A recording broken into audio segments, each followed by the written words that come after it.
प्रथम ऋषभ जिन धर्म कर, सन्मति चरम जिनीश।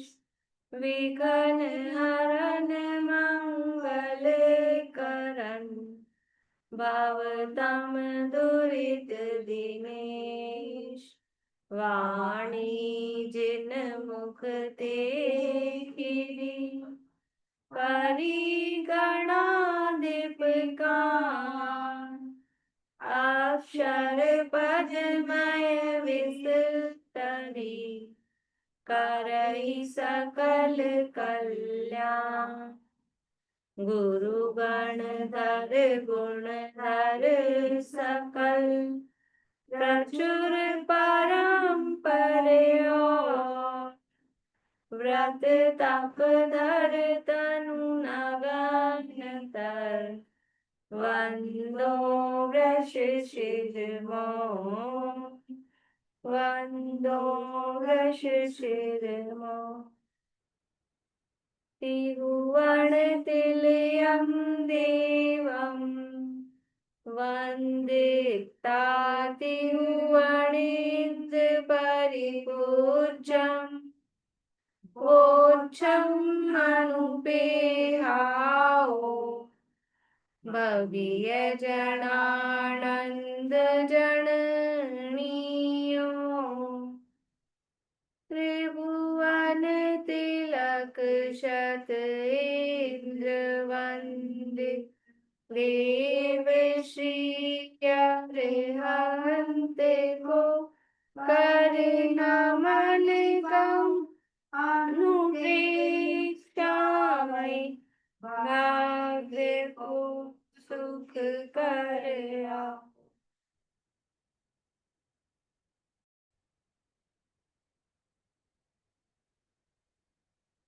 कार्तिकेय अनुप्रेक्षा नामक ये ग्रंथ है, कार्तिकेय स्वामी द्वारा रचित। इसके अंतर्गत धर्मानुप्रेक्षा के बाद उसकी चूलिका के रूप में द्वादश तप का वर्णन आचार्य देव यहाँ कर रहे हैं। उसमें पहले बहिरंग तपों की चर्चा चल रही है, तो कल तक अपनी रस परित्याग तप की चर्चा हुई थी। आज गाथा नंबर 445 है, पेज नंबर 209, विविक्त शय्यासन तप यहाँ पर चर्चा करनी। गाथा पढ़ते हैं।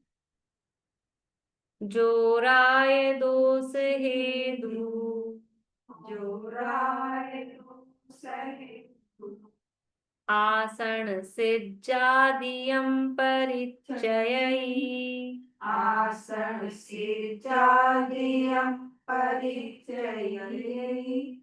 अपार्णिर्विषयसया, अपार्णिर्विषयसया।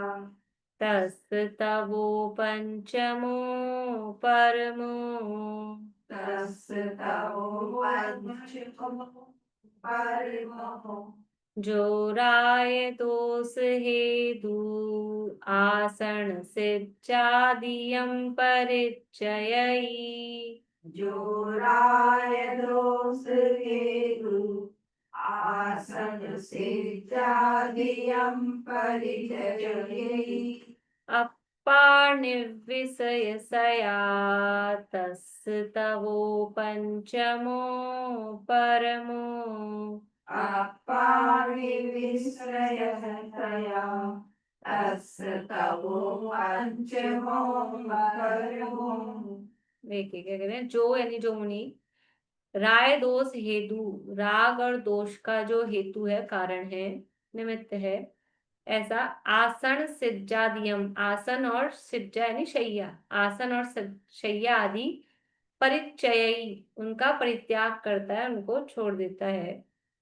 और अपार निर्विषय सया, और अपने आप में ही निर्विषय निवास करता है, सया यानी सदा, और जो सदा अपने में ही निवास करता है। राग द्वेष के हेतु वो जो बाहरी शैया और आसन है, उनको तो छोड़ता है, तो फिर कहाँ बैठता है, कहाँ रहता है?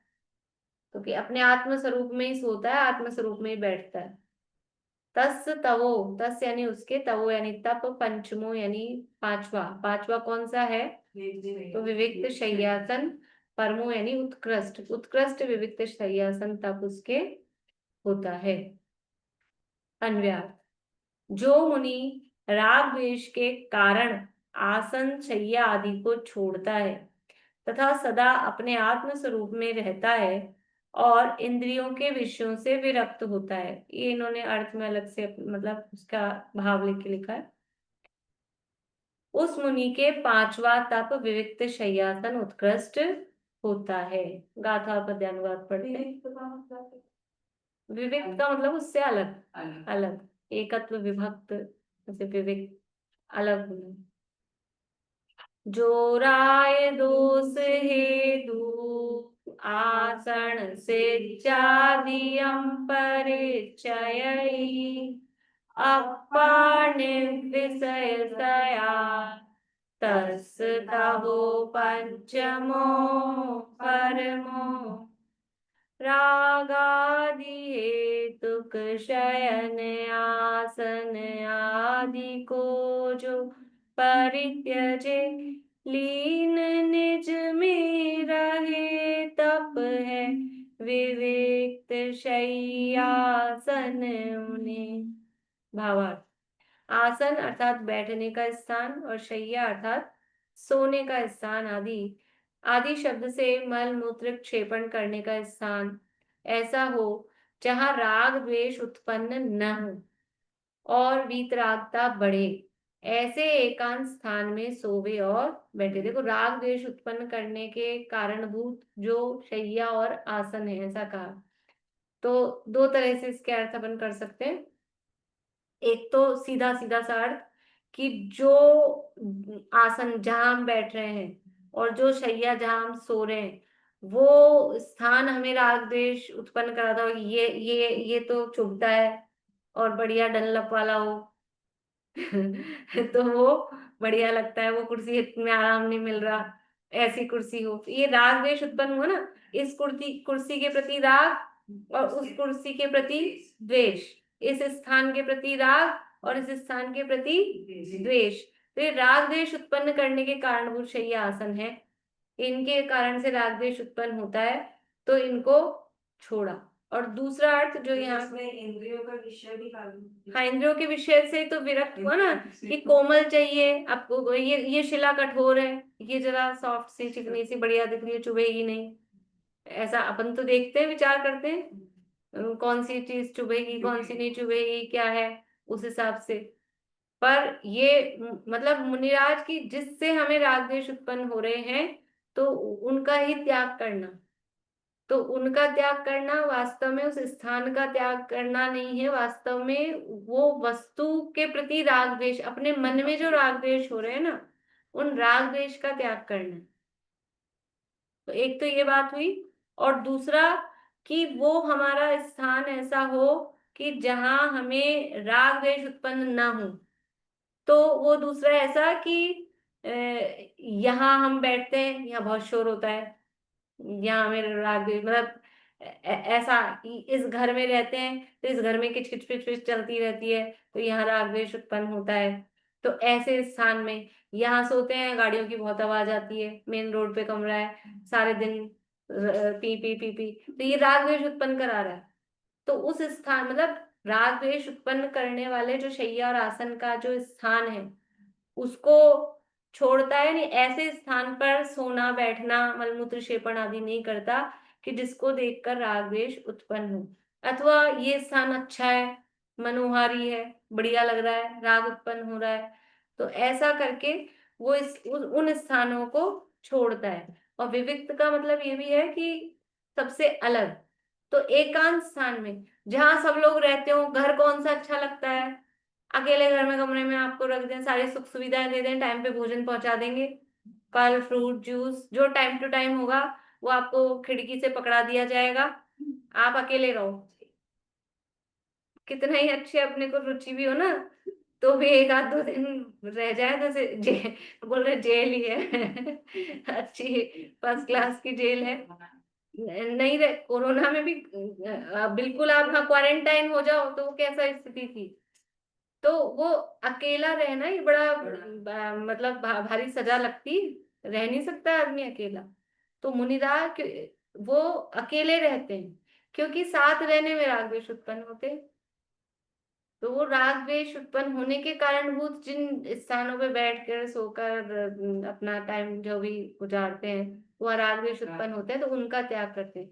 विविक्त शय्यासन के दो अर्थ, एक तो जो शैया और आसन के स्थान है उनके प्रति राग द्वेष नहीं करे, ये चुभती है और ये बढ़िया है, इस पे बैठना तो आरामदायक लगता है, और वो प्लास्टिक वाले पाटे हों उसमें 5 मिनट में थक जाते हैं, वो तो चुभने लग जाता है। तो ये राग द्वेष, इनका भी त्याग करना है, इसके प्रति राग द्वेष का। और मतलब इनसे जिनसे हमारे शरीर को आराम मिलता है उनके प्रति राग, और जिनसे हमारे शरीर को आराम नहीं मिल रहा है उनके प्रति द्वेष। तो वो इन पदार्थों में राग द्वेष की बुद्धि का त्याग करते हैं, क्योंकि शरीर में ही राग नहीं रहा ना, इसलिए अब ये कौन सा स्थान अच्छा है कि बुरा है ऐसा विचार नहीं देखते, निर्जंतु स्थान देखते हैं और अपना, और चला के ऐसा स्थान भी विशेष रूप से देख सकते हैं कि यहाँ अपने को कोई परेशान नहीं करेगा। तो रहना एकांत में रहना ये भी विविक्त शय्यासन का अर्थ है, और इन स्थानों के प्रति राग द्वेष नहीं करना वो भी विविक्त शय्यासन का है। तीन कसाई का तुम क्या भाव लोग एक तरह से। हाँ, 3 कषाय का अभाव है, 1 कषाय जन्य भी जो राग द्वेष है उसको और मंद कर। फिर भी शरीर को जो महसूस होता है वो जानते तो है। जानते, ज्ञान बंद नहीं हुए, लेकिन ये अच्छा और ये मुझे सुखदायक है, ये बुरा और ये मुझे दुखदायक है, ऐसा विचार नहीं करता।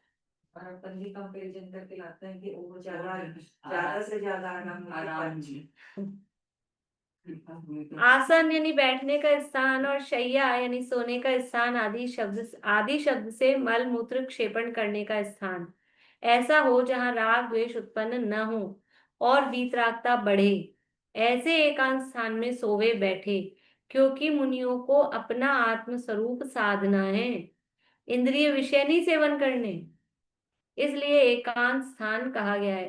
यानी जो अपने तीर्थ क्षेत्र आदि होते थे वो ये गृहस्थ के लिए विविक्त शय्यासन तप को करने के लिए, कि वहां आप एकांत सा स्थान है, वहां जाके धर्म साधना कीजिए, कमरा मिलेगा, लेकिन कमरा बस कमरा ही होगा, कोई ऐसे फैसिलिटी जैसे घर में होती है वैसी नहीं होती। फैसिलिटी मतलब जो एसेंशियल है कि आपको, आप देखो पुरानी जो धर्मशाला होती थी उसमें किचन वाला पार्ट और नाला नल, मतलब इस तरह की चीज कि आप अपना भोजन बनाओ, रहो, धर्माराधना करो, एक आध कहीं आले वाले हो आप अपना सामान रख लो, और कोई फर्नीचर या ऐसा नहीं होता था। सामान किराया की वो होती, महावीर जी में याद है, वो फिर वहां से इशू करा करा के लाते थे, गद्दा बाल्टी बर्तन, हाँ सब। तो वो धर्माराधना का स्थान है। और अब क्या हो गया कि अब वो सब 5 स्टार होटल हो गए वहां पर। तो वहां वहां भी हम, मतलब कोई हमको बराबर वही गद्दा भी नॉर्मल गद्दी नहीं चाहिए, वहां पे भी वही डल्लब के गद्दे और वही टेबल कुर्सी सब ये वो। तो कहीं वो विविक्त शय्यासन मतलब एकांत स्थान बचा ही नहीं, इसलिए वो घूमने फिरने के पिकनिक स्पॉट हो गए हैं, एकांत भी नहीं रहा, इसलिए वो भाव भी नहीं रहे। लोग स्वाध्याय करने ध्यान करने के लिए तीर्थ क्षेत्रों में जाकर रहते थे कि हम भाई घर में नहीं कर पाते तो थोड़े दिन जाके एकांत में वहां करें। अब वहां जाके भी फिर वो आराम, वो गद्दा दिखता है तो अब चलो लेट जाओ, अच्छी नींद आ जाएगी, बढ़िया सो जाएंगे। आप गए किस लिए थे, क्या करने गए थे? और चैतन्य धाम में भी तो पूरे फ्लैट्स टाइप के बने हैं ना सारे। सब जगह ही बने हैं, सब जगह भी यहाँ पे भी ऊपर भी सारे सब जगह ही बने। जगह बने हैं। चलिए आगे। अब तो मुनिराज जी कहते हैं मेरे फॉलोअर्स आएंगे बाहर के तो तुम्हारी धर्मशालाओं में भी रुकेंगे, उनके लिए होटल मुनिराज के पुरुषार्थ कितना है पता है, अकेले मतलब सारा कर लेते थे। पूजा दिसु निर्वेखो, बोलिए पीछे बोलिए, पीछे बोलिए। पूजा दिसु निर्वेखो, संसार शरीर भोग निविण, संसार शरीर भोग निविन्नो, संसार शरीर भोग निविन्नो, अभ्यंतर तव कुशलो, आभ्यंतर तव कुशलो, भुव समशीलो महासंतो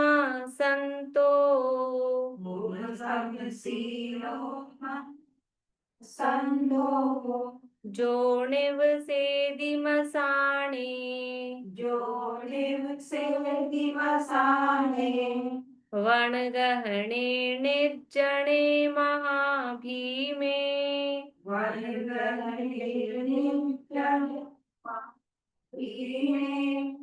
अन्नथ वियेयन्ते तस्वीदं तवं होदी।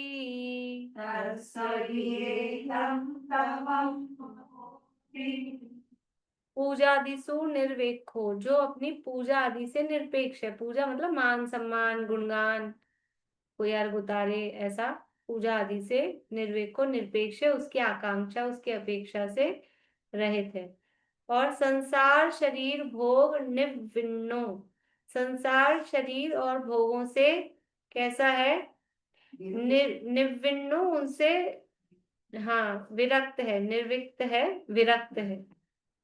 अभ्यंतर तव कुशलो, अभ्यंतर तप में जो कुशल है, अंतरंग तपों को करने में कुशल है। उपशम शीलो, जो उपशमशील है अर्थात कषायों की मंदता से सहित है, उपशम भाव से सहित है। महासंतो, ऐसे जो महान संत हैं, संत हैं शांत प्रकृति के हैं। जो निवसेदी मसाणे, और कहाँ रहते हैं? निवसेदी रहते हैं, मसाणे, मसान तो समझते हैं सब, शमशान में रहते हैं। वन गहने, गहन वन में, और निर्जने, निर्जन वन में, महाभीम में, अत्यंत भयानक, बहुत वन भी ऐसा होता है ना एकदम सघन वन, हाँ ऐसा भीम मतलब जिसका और छोर ही नहीं आए, वन ही वन, ऐसा वो महाभीम ऐसा वन कहलाता है। अन्नथ भी ए अंते, अन्नथ मतलब अन्यत्र और भी इसी तरह से, ए अंते यानी एकांत स्थान जो है वो, तस यानी उसके, वी एदम यह, तवम यानी तप, होदी यानी होता है, भी यानी भी उसके भी यह तप होता है। कौन सा तप? विविक्त शय्यासन, विविक्त शय्यासन की बात चल रही है। अन्वयार्थ से देखिए, जो महामुनि पूजा आदि में निरपेक्ष है, अपनी पूजा महिमा आदि नहीं चाहता है, संसार शरीर और भोगों से विरक्त है। अब इसमें पूजा आदि से निरपेक्ष वाली बात करने का क्या मतलब है? देखो, जिसको अपनी महिमा यश मान सम्मान चाहेगा वो, हाँ वो अकेले स्थान में कैसे रहेगा? अकेला रहेगा, कोई जानेगा ही नहीं। अकेला रह रहा है, अभ्यंतर तप में वो कुशल है, और अभ्यंतर तप में कुशल है, बहिरंग भी तप करेगा, उपवास आदि करेगा। अब मैं अकेली ही कहीं जाके और 10 दिन के उपवास कर लूं, किसी को पता ही ना चले, क्या फायदा उपवास करने का? ऐसा लगेगा ना कि किसी को बताया ही नहीं, क्या मतलब? तो ऐसे वहां अकेले ही बहिरंग तप हो कि अंतरंग तप हो, अकेले ही कर रहे हैं। कौन कर सकेगा ये काम? कि जिसको बाहर में मान सम्मान यश प्रतिष्ठा नहीं चाहिए होगी। नहीं तो लोग तो जरा सा काम करें तो पर्चे छपने चाहिए, अपने को मान सम्मान होना चाहिए, सबको पता लगना चाहिए, ऐसा।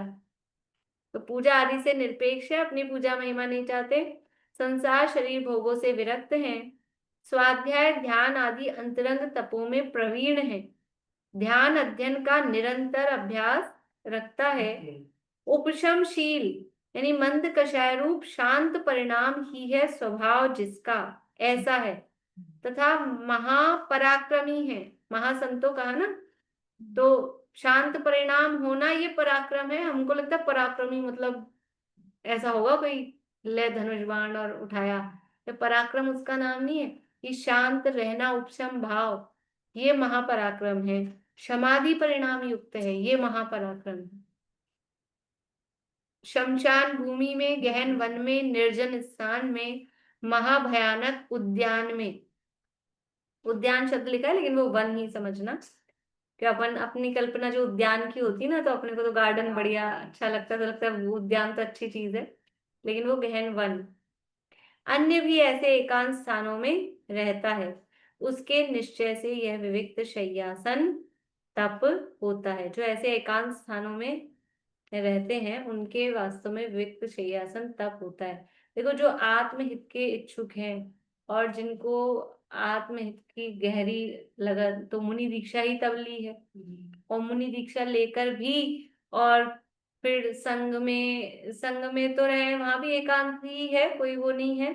लेकिन अधिक गृहस्थों के संपर्क आदि, जहाँ लोगों का आवागमन ज्यादा है और उसमें वो नहीं रहना चाहते हैं। ये हमको अपनी आत्म साधना करनी है, गृहस्थों के बीच में रहेंगे, कभी कोई टपकेगा कभी कोई टपकेगा, महाराज महाराज करके, और कुछ नहीं।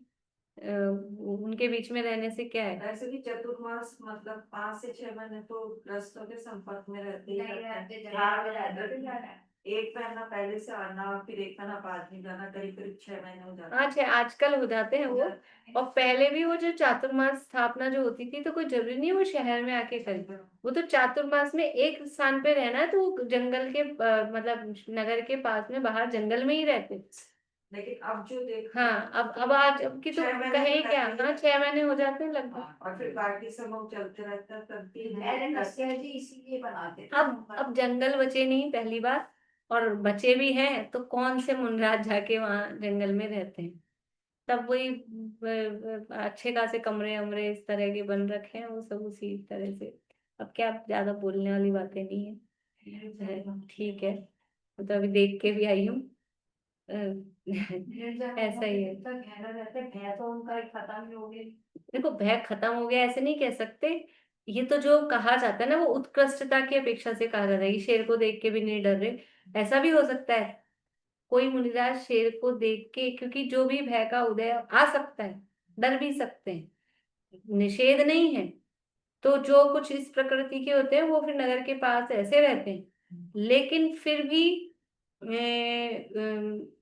बिल्कुल ही इस तरह से, मतलब यानी दीक्षा क्यों ली थी। दीक्षा तो इसीलिए ली थी ना कि अपना ध्यान अध्ययन आदि करें, ज्यादा क्यों गृहस्थों के प्रपंच में पड़े। अगर नगर के समीप भी रह रहे हैं और कदाचित नगर में भी रह रहे हैं, तो ये तो अपनी नेचर पे डिपेंड करता है। हम उनको इनवाइट करते हैं, हम उनको मौका देते हैं कि भाई आप आओ बैठो हमारा समय खाओ। वो खुद को कोई और काम ही नहीं है, तो कोई आ जाए तो अच्छी बात है, मन लग जाए, नहीं तो फिर समझ ही नहीं आता क्या करें। तो जिसको ध्यान अध्ययन का की रुचि है, वो तो एकांत चाहता है। वो तो सोचता है कि कब निकले, तो ज्यादा बात नहीं बढ़ाएगा, फिर वो टू दी पॉइंट हाँ हूँ ना हूँ करके। और मुनिराजों के लिए तो कोई चक्कर ही नहीं ना, कोई बुरा मानेगा, आंख बंद करके बैठ जाओ। अपने तो समस्या है, किसी का फोन आ जाए, कोई घर में आ जाए, तो अब आंख बंद करके नहीं बैठ सकते, बात बोलना ही पड़ेगा। मुनिराजों की ये समस्या तो ना, कोई कोई लोक व्यवहार थोड़ी ना उनको निभाना है। कोई आ गया और उनको नहीं बोलना, उनको अपना ध्यान अध्ययन करना है, करेंगे। अरे गुरुदेव श्री के लिए अन्ना जी सुनाते थे कि वो स्वाध्याय कर रहे हैं, और अन्ना जी आके बोले, महाराज आज मैं जा रहा हूँ, पढ़ रहे हैं। फिर दोबारा बोले, महाराज आज मैं जा रहा हूँ, पढ़ रहे हैं। फिर तिबारा बोले, तो फिर उन्होंने थोड़ी सी नजर उठाई, यहाँ ये बात है, यहाँ ये बात आई है, इस गाथा में ये बात आई है। तो भी वो, आप जा रहे हो, क्यों जा रहे हो, मत जाओ, रुक जाओ, कब आओगे, फिर आना, कोई मतलब नहीं। अपने काम में लगे, उठ के चल दिए। कितनी कितनी देर बैठेगा।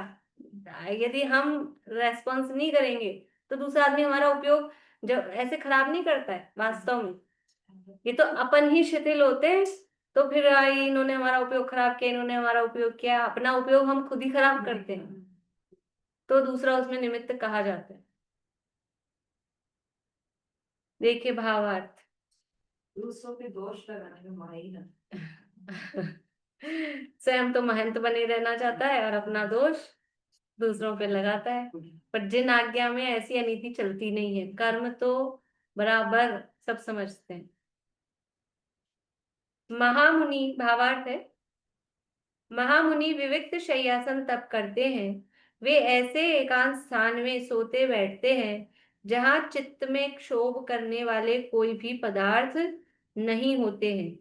जैसे शून्य ग्रह, गिरी की गुफा, वृक्ष के मूल, तथा स्वयं गृहस्थों के बनाए हुए उद्यान आदि में वसतिका आदि, ये जो उद्यान आदि में वसतिका आदि ना, ये जो नशियां वगैरह होती थी, नशिया का मतलब है शहर से बाहर की जगह। अब क्या है कि शहर इतने फैल गए कि वो नशिया तो मेन शहर हो गई है, आउटर में रही नहीं है। लेकिन वो इस तरह के स्थान होते थे जो शहर से दूर, अगर कहीं जंगल एकदम नहीं, जंगल बहुत दूर है ऐसा है, तो फिर मुनिराजों के लिए इस तरह के स्थान बुद्धिपूर्वक गृहस्थों द्वारा बनाए जाते थे। लेकिन कोई पर्टिकुलर के नाम से नहीं, बस कोई भी मुनिराज आए करें यहाँ रह जाए इस तरह से, तो कुछ स्थान बनाया जाता था। वस्तिकादि देव मंदिर और शमशान भूमि इत्यादि एकांत स्थानों में ध्यान अध्ययन करते हैं। अब शमशान भी एकांत में कहाँ रहे, शमशान भी पहले आउटर में होते थे, अब शमशान के अगल बगल में पता नहीं क्या क्या खुल गए बन गए, होटल खुले हुए हैं, हॉस्पिटल खुले हुए हैं, मकान बने हुए हैं, विधानसभा ही बनी हुई है बगल में, तो शमशान भी कहाँ एकांत स्थान रहा। एकांत स्थानों में ध्यान अध्ययन करते हैं क्योंकि शरीर से तो निर्ममत्व है, विषयों से विरक्त हैं और अपने आत्म स्वरूप में अनुरक्त हैं। वे ही मुनि विविक्त शय्यासन तप से संयुक्त है। बताओ, ये अकेले रहना, भोजन करते रहना, ये बड़ा तप है कि अकेले रहकर, अकेले रहना मात्र तप नहीं है, अकेले रहकर अपने विषयों से विरक्ति पूर्वक और अपने ध्यान अध्ययन में लीन रहना, वो बड़ा तप है। अब फिर भोजन कर रहे हैं बराबर, मान लो अपने को तो उपवास करने वाला बड़ा तपस्वी दिखता है, 1 दिन के, 2 दिन के, 10 दिन के, 20 दिन के, वो बड़ा तपस्वी है। और एकांत स्थान में रहकर कोई ध्यान अध्ययन करे, ये बड़ा तप है। अकेले रहना और विषयों से और ये राग द्वेष की चर्चा वार्ता से और रिश्ते नातों से विरक्त रहना, ये बड़ा तप है। बड़ा पुरुषार्थ है।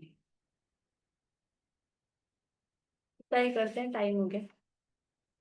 इस तरह से ये व्यक्ति, ये गाथाएं पढ़ लें अपन, गाथा और पद्यानुवाद, ये 2 गाथाएं जो पढ़ी है, गाथा और पद्यानुवाद पढ़ लेते हैं। पूजादि सुनिर्वेखो संसार शरीर भोगणे विन्नो अभ्यंतर तव कुशलो उब समशीलो महासंतो जोड़िव सेदि मसाणे वण गहणे निजणे महाभीमे अन्नथ वियन्ते तस्य वियेदं तवं ओदि पूजादि से निरपेक्ष तन संसार भोग विरक्त हो कुशल अंतर तप महामुनि शांत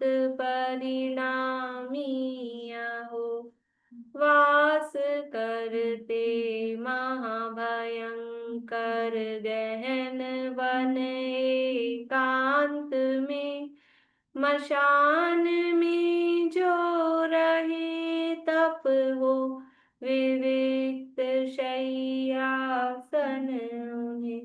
इस तरह से ये जो भी तप कहे हैं मुनिराजों की प्रधानता से कहे हैं, लेकिन इनका एक देश हितायोग की भूमिका अनुसार हमारे जीवन में भी हम पालन करते हैं, किया जाता है, किया जा सकता है और किया जाना चाहिए। इस भावना से जिनवाणी स्तुति। निर्ग्रंथता की भावना सफल मेरी बीते क्या हो आराधना में हर घड़ी में करके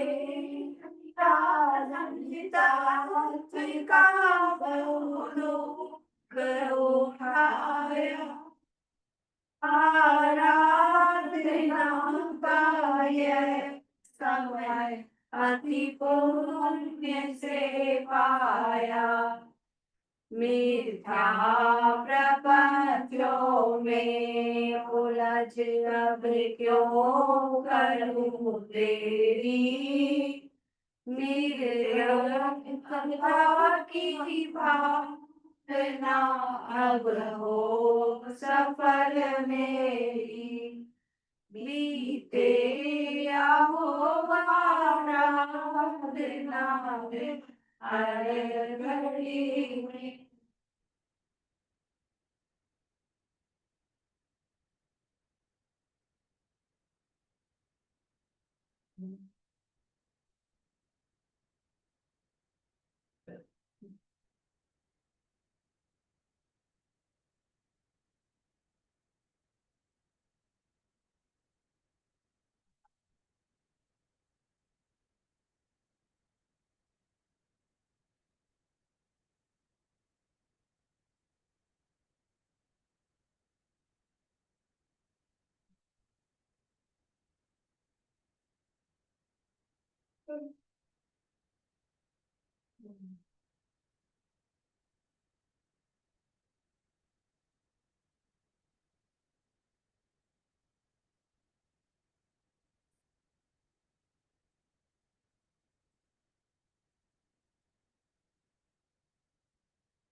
मैं तो आश्रम में जीवन करता हूँ।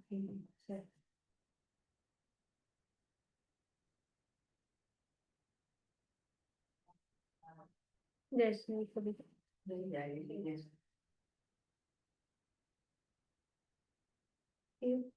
ये स्तोपदेश के पाठ करेंगे 8-10 लास्ट के श्लोक का, आप लोग जिनको रुकना हो कर रुक जाए।